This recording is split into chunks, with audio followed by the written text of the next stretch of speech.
So it's a new year and there are new MMORPGs to look forward to. Blue Protocol, Project TL, New World, Phantasy Star Online 2, Crimson Desert. Yeah, you might be wondering, until these games release into a playable state, what games are worth investing time into? Now, I do these kinds of videos once per year at the beginning of each year. A most populated MMORPGs video listing the most active, the most played games right now for players interested in something new, for players that are new to the genre altogether, or for players just curious where their favorite game ranks. The games included in this list are not going to be in any particular order because while we're capable of discerning like a general estimate for most games, it is impossible to obtain exact numbers. Now, you might argue that some of these games are good or bad, but regardless, they are still the most played beginning 2020 and moving into the new year. Love or hate the game, you cannot deny it is one of the best free-to-play MMOs on the market right now. The entire base game is free, allowing players to play up until level 80 without paying a cent. Expansions require a one-time purchase, but purchasing one expansion gifts you all of them, if I recall. The combat in Guild Wars 2 is, well, some people classify it as an action combat system, but it really isn't. Action combat is something like Terra or Black Desert, where no target is necessary. A target is technically necessary for various skills in Guild Wars 2, but the game isn't tab target. It's an unusual hybrid between the two since you're required to dodge, you have to be mobile, you can move while casting, but you're not required to aim while wielding long-range weapons or various magics. If I honestly had to classify it as anything, I'd say it's much more action-oriented, especially for melee classes since you're capable of freely swinging without a target. The game has great character creation, allowing you to create a unique character, but not as much as most South Korean MMOs. There are plenty of outfits and gear sets obtainable in-game, and they allow you to further customize your character to take part in the main game. Fashion Wars. The world utilizes segregated zones, splitting every zone off from one another via loading screens and level scaling. Interestingly, level scaling actually scales your level down to the level of the zone you're in. This means that there is never like really overpowered characters or more overpowered players coming back into lower level areas and just decimating all the monsters and just face rolling everything. This also makes it much easier for people to group with other players and participate in the same level content. The population for the game is more difficult to gauge than most other games in this list. I googled around out of curiosity and saw that it was mentioned that it had more than 3 million active players, which is a very, very far stretch. Regardless of how good the game is, ArenaNet and Guild Wars 2 have been in a state of decline all year, even despite how much people enjoy the game. In 2018, there were approximately 400,000 to 600,000 players. Earnings for Guild Wars 2 have dropped by over 40% over the year since NCSoft reported their financials in 2018. They also laid off over 143 employees and have been slowly reducing the speed of content updates. While I can't give specific numbers, it is safe to say quite a large percentage of players have stopped since those numbers were reported on in 2018. Dungeon Fighter Online will always be a personal favorite of mine. It's got some of the best combat in a side-scrolling brawler and has one of the largest selections of zones to explore in a game of its kind. See, while the game is in fact a hub-based brawler, it's also much more than what you'd expect, providing various different locales, quest hubs, and a plethora of zones to explore. Truly, the game is tremendously large for the kind of game it is. DFO has a very deep class system, allowing for you to choose different diverging routes, each with their own unique styles of play, strengths, and weaknesses. But that isn't where the game shines. The game shines with its combat, which is not only fast and impactful, but it also has some of the most impressive special effects I've seen outside of probably Maplestory. And I know what you're thinking, but Sticks, there are only a couple hundred people playing on Steam. I know that's what it says. I do. Every time I mention Dungeon Fighter Online in any list ever, I get people saying the same thing. I get people claiming that Dungeon Fighter Online is dead, but that is not the case. It is not.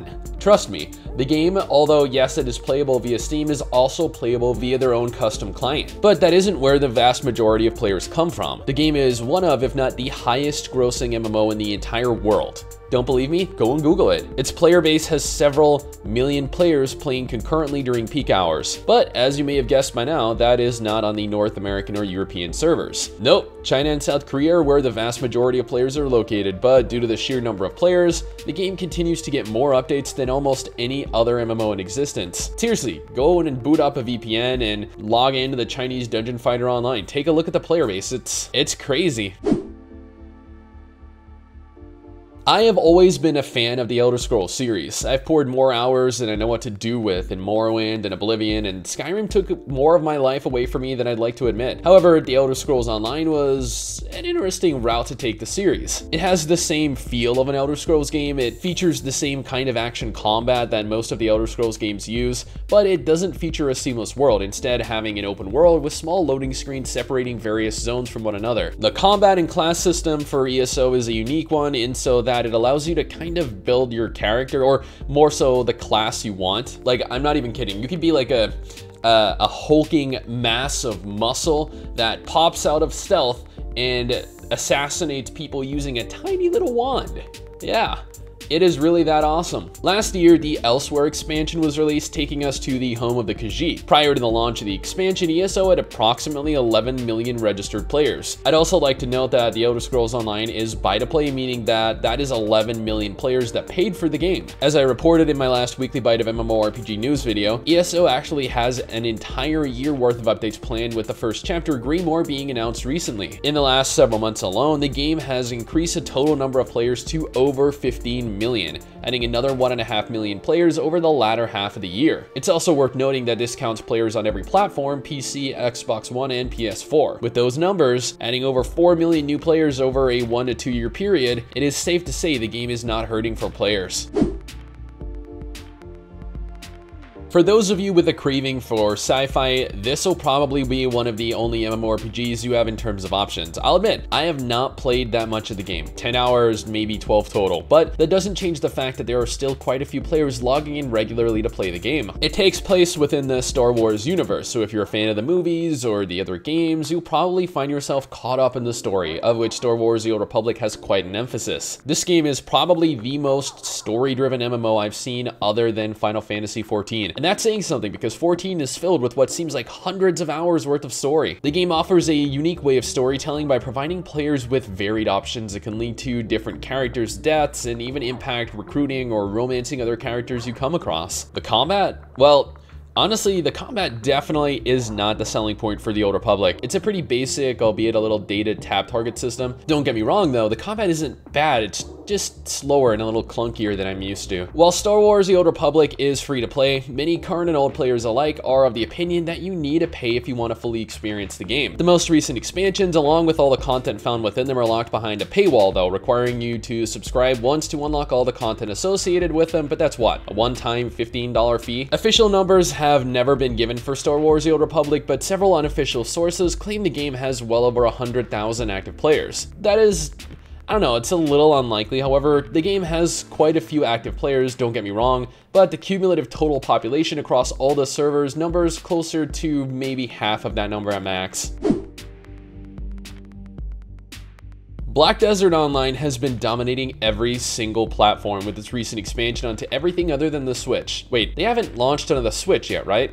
Nah, I don't think they did. Black Desert is generally considered to be the best looking MMORPG on the market. It provides players unrivaled character creation options, with players often spending hours within the character creation alone. And I can attest to this, I really can. My wife, Mrs. Sticks, she loves creating beautiful characters. We just started playing Black Desert again the other day to make an updated Black Desert video, and I went to her, babe, go ahead and start creating your character now. I'm gonna go for my 6-mile walk, and then I'm gonna hit the gym, and then I'm gonna come home, shower, get ready, and start recording. By the time I got home, she was still creating her character.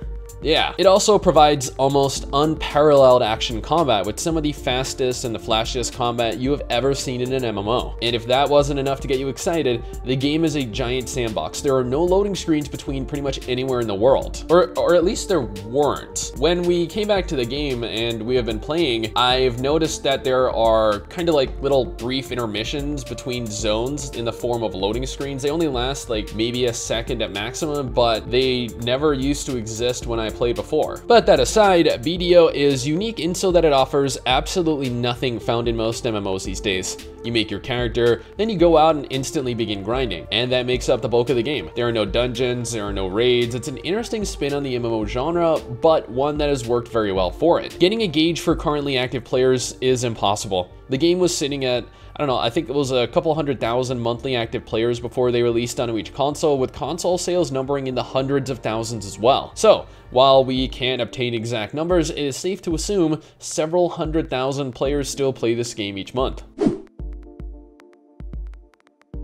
If you've watched my channel at all in the last year, you would know that Final Fantasy XIV is my favorite MMORPG. I played it for about 8 months straight from the final patch of Stormblood until several months through Shadowbringers, and I played the game during 2.0 for a few months before Heavensward released. As mentioned earlier, Final Fantasy XIV is one of the deepest stories I've ever played through in an MMO. I've never really felt personally connected in any capacity when it comes to MMOs. I click through my story like most of you guys do because the plot normally sucks. It does. It's okay to say that. We don't need to hide it. The combat is tab target, and I'll admit that early on the combat can be really slow, like mind-numbingly slow, but I could say the same about most tab target MMOs. It gets better, and by the time you're at max level, you have more abilities than you realistically know what to do with. One thing I enjoy about the game more than almost any other feature is the ability to level every class, every profession, and pretty much do every single thing on one single character. There is absolutely no need to level ults because every class is accessible on your main. This not only makes finding the perfect outfit easier, and let's be honest here, glamour in Final Fantasy XIV is more popular than the game itself, and it makes managing friends, mounts, gear, and pretty much everything else that much easier. The world is split into segregated zones, with each expansion expanding in size, offering absolutely enormous areas to explore. According to the Final Fantasy XIV census website, there are over 600,000 active players currently. At the beginning of 2019, Square Enix revealed that there were, at the time of the announcement,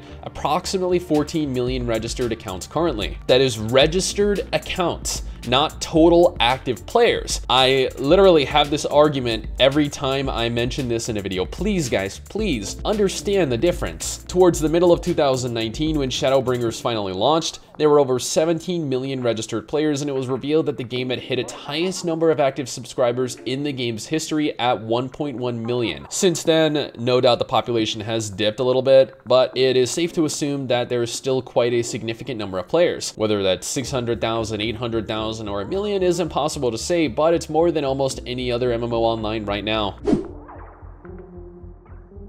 EVE Online is one of the most popular sci-fi MMOs ever. I'll be honest with you guys, I have only ever played through like maybe a couple hours max. The game requires a lot of investment to really understand. Too much for me at the time, who was struggling with growing the channel and working a full-time job. EVE is a complete sandbox MMO. You have the freedom to explore the galaxy or the universe. I'm pretty sure it's universe. I'm honestly not sure how large the game is, but hell, you can explore it. It doesn't hold your hand at all, and it provides you with a plethora of different activities to partake of. You're capable of running missions, which is a good starting point if you're new to the game. There's the ability to explore the universe. You can participate in general gathering and crafting. You can haul items from station to station, and most importantly, you can participate in open world PvP. Or, well, okay.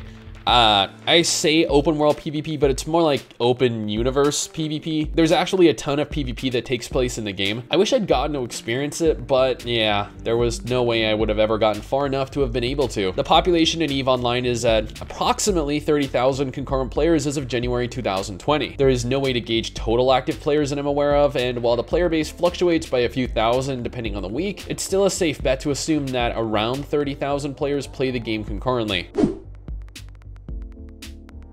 Alright, so for this one, I'm kind of just gonna go ahead and clump the two of these together. RuneScape and Old School RuneScape, because they're both kind of the same game while not really being the same game. Regardless of which version of the game you play, you cannot deny that this game is one of, if not the most played free-to-play MMO ever. Yes, the graphical style might dissuade you from playing it upon first glance. I can definitely see that being the case, but don't let it hinder you. RuneScape features an incredibly large world featuring content that has been actively being released back since 2001? Yeah, the game is older than a lot of you guys watching this video. It utilizes, interestingly enough, pretty solid tab target combat. Well, I mean, I say tab target combat, but at the same time, you can't really mind your target cycling key to tab, which is a little ironic, admittedly. Or at least you couldn't back when I last played the game. One of the most important features, and this was actually a much more recent addition to the game that I believe was an integral part of expanding even further, was their launch of RuneScape onto mobile devices. Yeah, RuneScape is actually completely cross-platform. platform compatible with mobile devices, bringing in tons of new players to the game. At the beginning of 2019, RuneScape turned 18 years old. Jagex, the team behind RuneScape, revealed that not only had the franchise hit its largest number of active subscribers ever, but simultaneously broke records for monthly active users across all versions of RuneScape. There were over 1 million active subscribers and hundreds of thousands of players logged in concurrently. The active number of players, obviously significantly more than that. But then that was back in 2019, shortly after the release of their mobile version. While the number might be less as of the same time in 2020, it is safe to assume that there are still well over 1 million active players. Maplestory is an interesting MMO. It's the only MMO that I've played of its kind, and although, yes, there are a couple other games that are similar in nature, I just have never really gotten around to them. Maplestory is a side-scrolling action MMO. Dungeon Fighter and Maplestory are probably the only anime-inspired games on this list, and Dungeon Fighter is kinda pushing it. Graphically, it is adorable, it is, yet at the same time, has some of the most epic-looking special effects I've seen in an anime game. No joke, even games released a decade later don't look nearly as good as this does. The world is ridiculously large as well, but the game has an interesting way of navigating it. Each zone has different level requirements, and every zone is cut off from one another via little portals that trigger loading screens. This means that zones are segregated, yeah, but there is often plenty to explore in each zone with varying levels to ascend and descend. It also has a very deep class system with more classes than I would ever know what to do with. But most importantly, the game has a decent story. It's definitely something. Both the main story and even the side quests are very fun, if a little dumb at times, but they keep me highly entertained. Like, as an example, the kind of humor that I enjoy is back in World of Warcraft, there are these little orc peon NPCs, and if you click them enough times, they respond with the line, "Me not that kind of orc," or wait, no, let me try that again. "Me not that kind of orc." I know that was a terrible interpretation of what they say. Me not that kind of orc. And I don't even know what my facial expression looked like when I said that. Me not that kind of orc. Probably terrifying, but yeah, that is the kind of humor that I enjoy. Googling around, I see that mention of Maplestory is at around 8 million players, which is nowhere near true. Yeah, Maplestory still earns quite a bit of money for Nexon, but as of 2020, the game has lost a large percentage of its player base. Factoring in Asian servers, the cumulative total of active players for Maplestory is much closer to approximately 300,000 active players. World of Warcraft was my very first big MMORPG. I started back in Wrath of the Lich King and have been a part of every expansion since 2008. Now, love or hate WoW, the fact is that currently it is still the most populated MMO on the market. While it's definitely plausible that this will change in the next year or two, there is still no denying it as of the beginning of 2020. World of Warcraft has more content than almost any other MMO. Most of the content premise of Pandaria looks very dated, it does. I've actually seen multiple people admit to not playing WoW merely because the early leveling zones look disgusting and they think that that's what the entire game looks like. Yet later zones, especially the areas in Legion and Battle for Azeroth, are absolutely stunning, gorgeous. You wouldn't think that they were from the same game. The combat is also still, to this day, an example of what good tap target combat looks and feels like. With all the issues WoW has, combat is most definitely not one of them. Its world is also something that games should aspire to replicate. Zones aren't segregated from one another, it's open and you're capable of exploring freely, running from zone to zone without loading screen. Well, I mean, content, yeah, sure, they have loading screens separating them, but other than that, the world is seamlessly connected. At the end of the day, World of Warcraft is a very good game. The developers just don't really know what to do with the game, and thus people complain and find issue with various features they either introduce or remove. I know that Battle for Azeroth was disliked, and I hope Shadowlands helps to correct some of the mistakes it made, but the base game at its core is still a very impressive MMO to play. While at its peak it had, what, like 11, 12 million monthly active players? A fraction of that remains, but it still sits at a solid million players or more above any other MMO. I know some people claim that the game has a mere million players playing the game, but via various add-ons attract logged in players, and even Blizz's financials themselves, it's safe to assume that there are approximately 2 to 3 million active monthly players left. While Shadowlands will no doubt increase that quite significantly, we'll have to see if the expansion can retain players, something Battle for Azeroth just couldn't seem to do. I know that some of you guys might dislike some, if not most, of the MMOs included in this list, but nevertheless, these games are the most populated MMOs in the genre right now. now. Yeah, there are other games that are still kind of popular, like Neverwinter or Blade and Soul or Star Trek Online, but they just lack the player base numbers that these games do. Nevertheless, I hope this list helps you find a game to play if player base numbers and population issues are something that is important to you, or at the very least helps keep your attention until something launches later on in the year. But that's just my opinion, my impressions of the most populated MMORPGs currently right now in 2020. What do you guys think though? Let me know down in the comments below and let's talk about it. Anyway guys, that is it for me. Thanks for watching. Hopefully you all enjoyed the video. Don't forget to subscribe for more content like this and I'll see you all next time. Peace. Someday soon, I'm gonna make